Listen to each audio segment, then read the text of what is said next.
You're the new speaker. What's your vision? What are your priorities? Well, there's a lot. I want to do a lot. I think the overarching theme of what I'm looking to do as speaker is to ensure that the city council uses its full charter mandated authority and power under the city charter so that we are a separate co-equal branch of government. Last year we had an $86 billion budget. The council has to vote on that budget after it gets negotiated with the mayor. We should play a strong role in that. The mayor never vetoed a bill the last 4 years. The council should use its legislative power, and of course we negotiate in good faith. When we disagree, we can pass a bill, he can veto the bill, we can override the veto or not override the veto. We have oversight responsibilities. We have a brand new division we're creating, an oversight and investigations unit chaired by Richie Torres from the Bronx. We're going to use our oversight power. And then lastly, some of the most controversial things the council deals with are land use matters in local communities. And we have to ensure that we use our full charter mandated power when it comes to land use.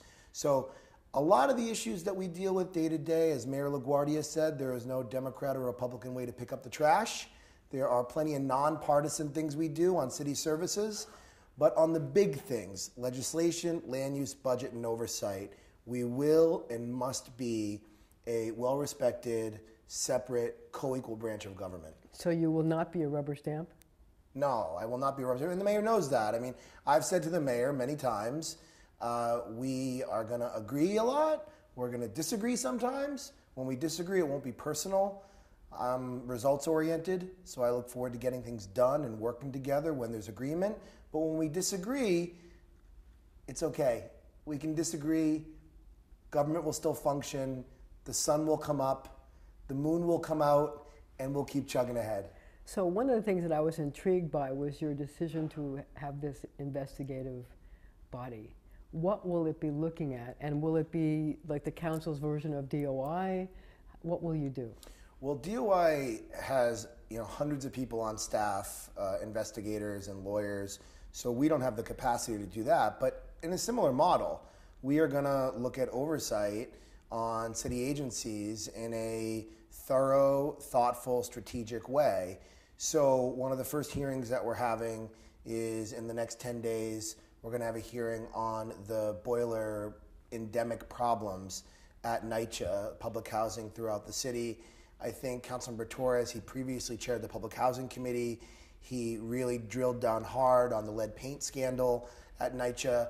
We are going to look at the boiler issue, but we're going to look at some of these endemic issues that have plagued the city for a very long time. There's placard abuse throughout the city, where people have fake placards. You have NYCHA, which has serious problems, the homelessness issue in the city. And we're going to continue to look at issues like that that affect a huge number of New Yorkers and that the public really cares about. Well, when you talk about homeless, that's also community land use issues, because the mayor wants to locate 90 shelters all over the city. And there's a lot of opposition to where he wants to put them. What are you going to do? Well, last night I did the Hope Count. So I was out until about 2 o'clock in the morning around Penn Station in my district, interacting with unsheltered homeless individuals. And anyone who lives in New York, who visits New York, knows we have a crisis. There are more chronically street homeless than we've ever seen before, and that doesn't even count the 62,000 people that are going to sleep in a shelter tonight. So do we need more shelters for capacity issues in the short term? Yes, but ultimately that is a Band-Aid in many ways. The real issue here is we need supportive housing. We need housing with social services to support people who have substance abuse problems, who have untreated mental health issues, get them into permanent housing. My biggest accomplishment in life is not becoming Speaker of the City Council or being a member of the City Council. My biggest accomplishment is on July 13th, 2009, I got clean and sober from drugs and alcohol. I was 27 years old. This is not me exaggerating, Marcia, but if that didn't happen, I'm really not sure I'd be alive. My drinking and drug use was so out of control in my mid-20s. And we have to approach this issue with compassion and get people the help and care that they need. Housing equals healthcare. Until you get a roof over someone's head, it's very hard for them to get sober and to get on medicine. So how do you weigh the mayor's decision or desire to build 90 shelters with your belief that you need to have supportive housing as opposed to shelters, which are at best temporary? Well, the homeless system that the city has set up has been broken for a very, very long time. It predates this mayor. The cluster sites, we saw those 2 young children in the Bronx get killed about a year and a half ago from a radiator that blew up in a building that the city was renting out. We need to move away from cluster sites, which the city's doing. We need to move away from hotels being used, which the city's trying to do but haven't done yet. But it keeps increasing. They keep opening more hotels as opposed to less. What's with that? We have to build supportive housing. In my district, at 43rd Street and 8th Avenue, is one of the largest supportive housing buildings in the city of New York, the Times Square Hotel. Very successful model. In the short term, we may need some shelters to get people off the street. Do we need 90? I don't know if we need 90, but whatever number we need, if it's 30, 40, 60. Last night when I was out interacting with homeless folks in Penn Station, when I would say to them, do you want a place to sleep tonight? Many of them said to me, no, the shelter system is too dangerous. And then they would say, 3 of them said, I was at one at Bedford and Atlantic in Brooklyn, and it was far too dangerous for me. So where do you get the money? For supportive housing? Well, the mayor and the governor, about 2 years ago, were negotiating on a supportive housing plan called New York 4. The city put up over $1 billion. The state was supposed to match it. Hopefully that money's in. I think it is. We need to start building. There are vacant lots across the city. There are still neighborhoods that haven't gentrified yet. We need to build these units to get people off the streets. So what are you talking about? Are you talking about doing some kind of survey to see how much vacant space that the city already owns and start building? My estimate from what I've seen from a report from the comptroller is I think there are over 1,000 vacant lots in the city of New York. On some of those lots, you might be able to build larger buildings. On some, you might be able to build a building with 20 units. Whatever the number is on a particular lot, it would immediately help folks. So, what other kinds of investigations do you want to do? Well, we have an $86 billion budget. We're spending almost $2 billion on homelessness. Almost $30 billion goes to the Department of Education. I saw a story about issues related to school bus drivers. So every day there are issues that crop up related to city government that this committee needs to be nimble, responsive in a fast way, but also thoughtful in tackling these issues. We're open. We want to go where the issues take us and where we can have an impact on the largest number of New Yorkers. It sounds like you're trying to say that you're going to be an independent body in every way. We are going to be independent in every way. But I think the way to get things done in most issues is to work with the mayor. But when we look into things, when we do investigations, when we disagree, it's not personal. It's just us doing our job. Will he believe that? I think he believes that. He and I have talked about it. So who is Corey Johnson? Who am I? Yeah, who is Corey Johnson? Well, that's a big question. I mean, aside from being the Speaker of the Council, which is a new role for me, I am... Well, we know you're the Speaker. Who is Corey Johnson? I mean, I'm someone who came to New York at 19 years old on a wing and on a prayer and on a dream.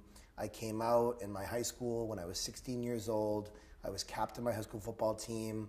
I came out 6 months after Matthew Shepard was murdered in Wyoming, a national tragedy.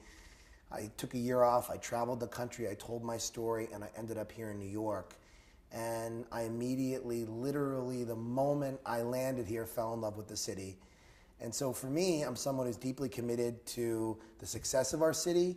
I ran for office because in a hokey way, but I really mean it, I wanted to make the world a better place. I wanted to make the city a better place. And hopefully people, if they follow me on Instagram, they'll know that I am fun. I like to lip sync. I like to dance. I like to eat. I like to go to the movies. I think you can do this job. You can be Speaker of the Council. You can be substantive and strategic and smart, and you can still have fun. We live in the cultural capital of the world. the best food, the best theater, the best music, the best everything. We need to enjoy that as well. I can do the job and still have fun. I can lip sync to Lady Gaga and pass legislation on the same day. And what's your favorite food? My favorite food? I could probably eat pizza for every single meal, but this gut right here is telling me I need to cut down on the carbs. Okay, so let's talk about issues. Okay. An unusual concept. The biggest thing lately is congestion pricing. How do you feel about that? How do you want to raise money for the MTA? I support congestion pricing. I have for a very, very long time. I am not wedded to any particular specifics of a plan. I'm flexible so long as we lessen the number of cars, trucks, and buses coming into Manhattan in the central business district, and we raise revenue for the city that can go into mass transit. So that's my goal. The number of for-hire vehicle trips, Uber, Lyft, taxis, livery cabs. They've exploded. Exploded. And there's an opportunity there. The opportunity there is if you put a surcharge on every single one of those trips, you can raise hundreds of millions of dollars a year, which can be funneled back into the MTA, both for reliable subway service, for bus service in the outer boroughs, rapid bus transit service. If we can do those things, we need to tackle this right away. I'm glad to see the governor's prioritized it. So if you do the surcharge on the for-hire vehicles, does that raise enough money? Will you still have to put some kind of a congestion fee on? It does not raise enough money on its own. I think the initial estimates are on the for-hire vehicles, it could raise around $300 million in the first year, which is great.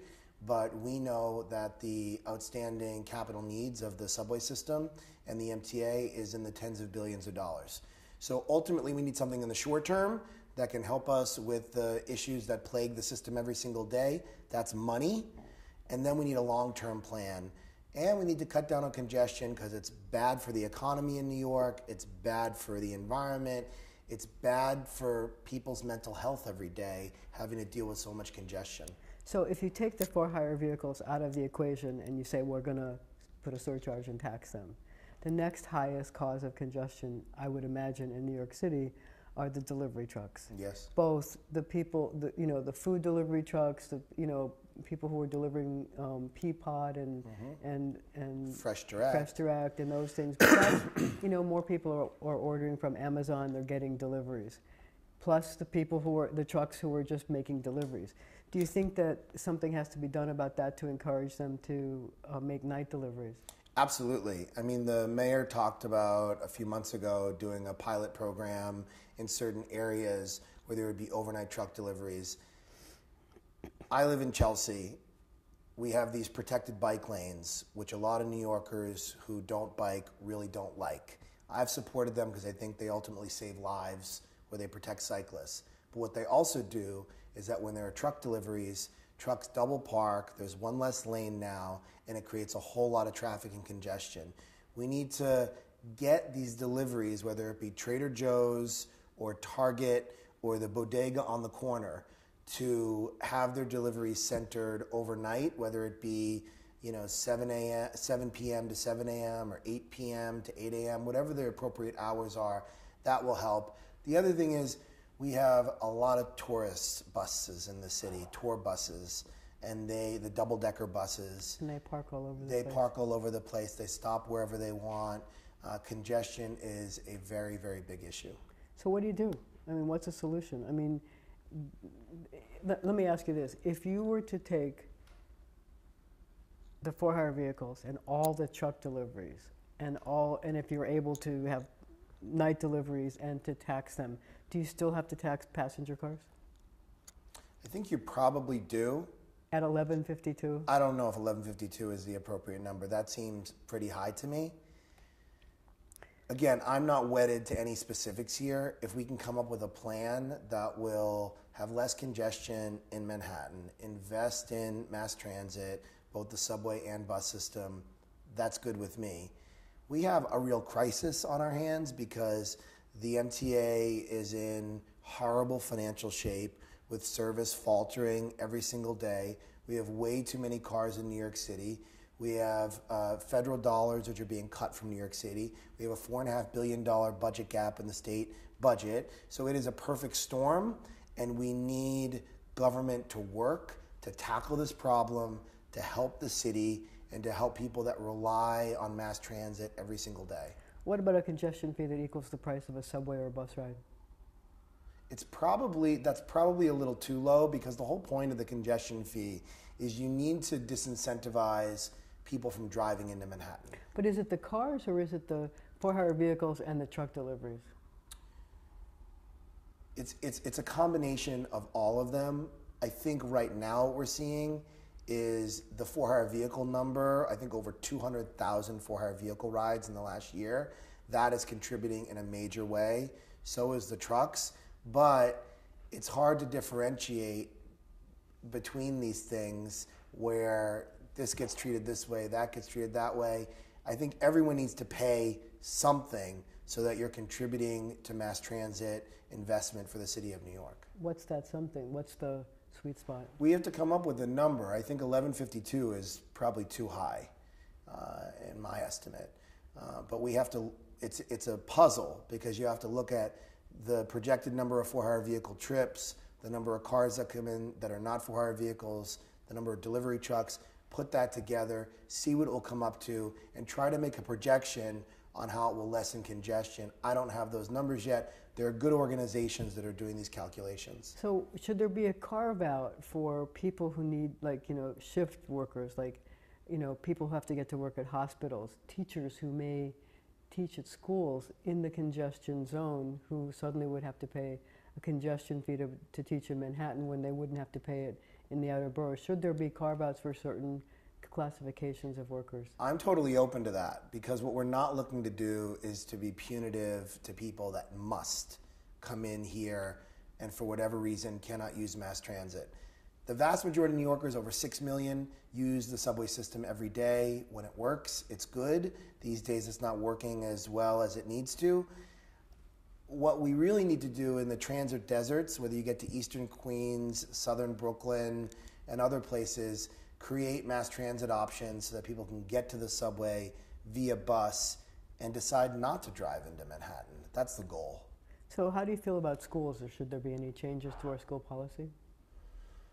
Well, the mayor looked at his renewal school program, which almost $1 billion went into last year, and decided that some things were not working correctly.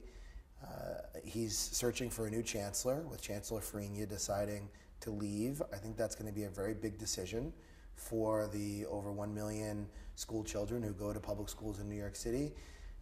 Test scores have gone up, graduation rates have gone up, dropout rates have gone down, so the numbers are moving in a good direction, but there is still so much to do. If you walk into the vast majority of schools across the city, the buildings are 50 to 60 years old. They don't have the requisite or adequate technology. There are still far too many children who are below the math and reading skill line that they should be at. Too many kids are entering CUNY who need immediate remediation. And so we have to do more for our children here in New York City. Just a dollars and cents thing, like, if you have an 84, 85, $86 billion budget, whatever it's going to be this year, you have to make choices. You have to make choices, and it is a total embarrassment that our school system is the most segregated school system in the United States of America. What do you do? How do you fix it?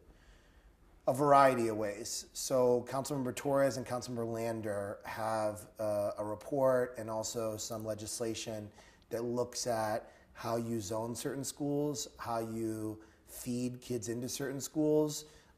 And so we have to look at that in a serious way. The school segregation problem is not 100% tied to neighborhood segregation, but they are aligned in some ways.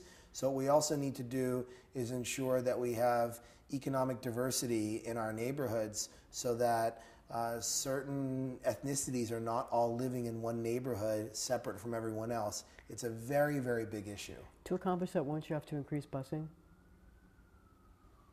Because you may have to, potentially. Is that okay with you? I haven't thought enough about it. I know there is a very long and difficult history as it relates to busing here in New York City and in other cities and states across the country. Ultimately, we need to ensure that our schools are diverse and that kids are getting above par, excellent education. So where do you see yourself going at the end of this next 4 years? What happens? I hope I'm still standing. No, but I mean, we are less you know, than 3 I mean, weeks you're, in. You're 35 years 35. old. 35, right? 35, yeah, 35. In 4 years, you'll be 39. I'll be 39. You're not going to retire at 39, are you? You have to go out when you're on top. No, but really, what I mean, is there something else that you'll do? I mean, you're going to stay in public service? Are you going to, I mean, are you going to run for citywide office? Are you going to, you know, there's a whole world of possibilities. I want to stay. Mayor. I want to stay in public service. Governor. I want to stay in public service, and I am not being coy or cute when I say this. The speaker's race was so arduous and long and emotionally draining in many ways that when I got to the day of the vote, I felt so exhausted and exhilarated that I said, okay, now I have to actually do the job. There's no transition. You get voted in, the next day you're speaker, that day you're speaker. So I've been in the job less than 3 weeks. I'm really trying to build the council up, do a good job. My real philosophy is, if you do a good job in the role that you're in, if I do a good job as speaker and ensure that this council is well respected and has some real accomplishments, many doors will open. I don't know what those doors are. I do want to run for office in the future, but for now, for the short term, and for the short term I mean the next year, year and a half, 2 years, I'm really going to focus on being speaker. So are you closing the door on anything? I mean, Congress, mayor, Senate, speaker, not speaker, I mean, let me start again. Closing the door on anything from Congress to the U.S. Senate, to the state assembly, to the state Senate, to the governor's race, to the lieutenant governor's race, to the mayor's race, controller, public advocate, borough president, president of the United States. Well, I'm 35, so I guess I qualify for president, but I'm not running. Yet. I don't see ever. Yet. I'm not being Sherman-esque, but, you know, here's what I think. And you know this better than anyone because you've covered New York City politics for a very long time. Politics in New York City are totally wacky, probably wackier than anywhere else. True. Governor Spitzer comes in after being Attorney General, gone. Lieutenant Governor Patterson becomes governor. Anthony Weiner looks like he's going to be mayor. It all falls apart. Mayor Bloomberg gets a third term. Governor Cuomo is Attorney General and then runs for governor. You never know what's going to happen in this city. I can't predict what's going to happen tomorrow. So do I want to run for office in the future? Yes. It's fun for us to sit around and play the political parlor game of prognosticating. But 2021 is not just 4 years from now, it's 60 political lifetimes from now. And I'm a cat owner. I love my cat, but it's like 9 lives from now. A cat has 9 lives. 4 years from now is 9 political lives from now. And your cat's name is? Moose. M-O-U-S-S-E, like chocolate mousse, because he's fat and he's sweet. And everyone should go adopt in New York City. We have too many animals in the shelter system. We've come to the part of our interview where we're going to play the lightning round. Okay. I'm going to say something, and you're going to say whatever comes to your mind. De Blasio. He's someone who I have to work with. Bike lanes. Not popular amongst the vast majority of New Yorkers, but I believe save lives. Charter schools. I have real concerns, but they're not going anywhere. So we have to work with them in a way that makes sense for the city without taking money away from public schools. NYCHA. Serious problems. NYPD. Really important for the safety and city of New York. Lowest homicide rate since 1951. And I love Commissioner Jimmy O'Neill. I think he's doing a great job. Vision Zero. Successful, less pedestrian fatalities, less cyclist fatalities, a real legacy accomplishment for the mayor. Security.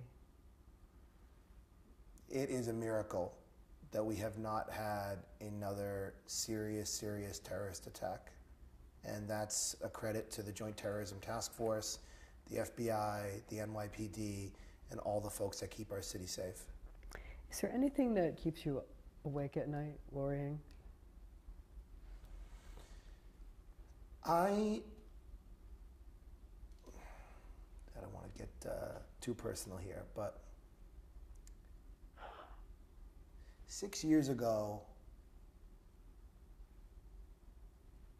I didn't know what I was going to do with my future. I wanted to run for office. I grew up in a family with no money, public housing. I was on the school lunch program. I cleaned houses with my mom on the weekends. We had a tab at the local grocery store when we couldn't afford groceries. I live in a 319 square foot studio apartment. I've never had a lot of money. And so for me, I feel like I am playing with house money. I am so happy, I am so grateful, I am so honored to be able to have this position. What worries me is I really want to do a good job. I want to make the city proud, I want to make my colleagues proud, I want to make my mom proud, who's my best friend, and I really want to, my motto is, Marcia, do the most good for the people who need it most. And the one thing about this job that I've come to realize in 3 weeks is that there are many days where you waste a lot of time and you can't get that time back. So I really want to focus my time on real things that are going to move the city forward and help our city in a meaningful way. We have almost 1.5 million New Yorkers living below the poverty line. That is shameful. We have to do a lot more to make our city a city where everyone can live and work and thrive. And that's what keeps me up at night.